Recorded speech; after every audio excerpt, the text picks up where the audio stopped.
सरहद पे रात गहरी थी। हवा ठंडी थी और सन्नाटा इतना कि दिल की धड़कन सुनाई दे जाए। उस बंकर में 4 जवान बैठे थे। कोई चुप था, कोई माँ की चिट्ठी पढ़ रहा था और कोई जेब में रखी बेटी की फोटो को बार बार देख रहा था। कहानी शुरू होती है कैप्टन अर्जुन सिंह, एक ऐसा अफसर जिसने बचपन में अपने पिता को युद्ध में खोया था। उसने वर्दी इसलिए नहीं पहनी थी कि नाम बने, बल्कि इसलिए कि किसी और का बचपन अधूरा ना रहे। सरहद के उस पार दुश्मन खामोशी से चाल चल रहा था। खुफिया रिपोर्ट साफ थी, इस बार हमला बड़ा होगा, बहुत बड़ा। जंग सिर्फ गोलियों की नहीं होती। रात के अंधेरे में हमला शुरू हुआ।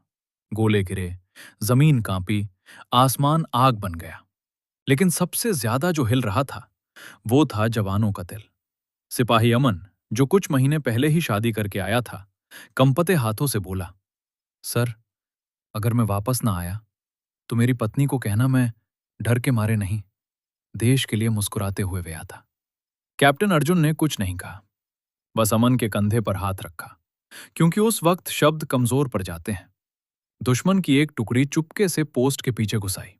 अगर वो कामयाब हो जाती तो पूरा सेक्टर गिर सकता था। कैप्टन अर्जुन जानता था, किसी एक को रुकना होगा, हमेशा के लिए।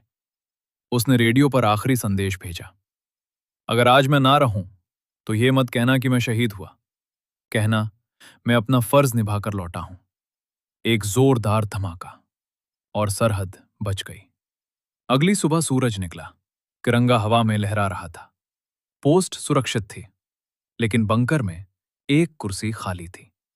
अमन की आंखों से आंसू नहीं गिरे। उसने सलामी दी और कहा, सर, सरहद सलामत है। गांव में अर्जुन की मां को सरकार का पत्र मिला। वो मुस्कुराई, आंखों में आंसू थे, लेकिन आवाज मजबूत थी। मेरा बेटा मरा नहीं, वो तो पूरे देश में जिंदा है। ये फिल्म सिखाती है कि देशभक्ति नारे में नहीं, निभाने में होती है। कुछ लोग वर्दी पहनते हैं और कुछ लोग पूरी जिंदगी पहन लेते हैं।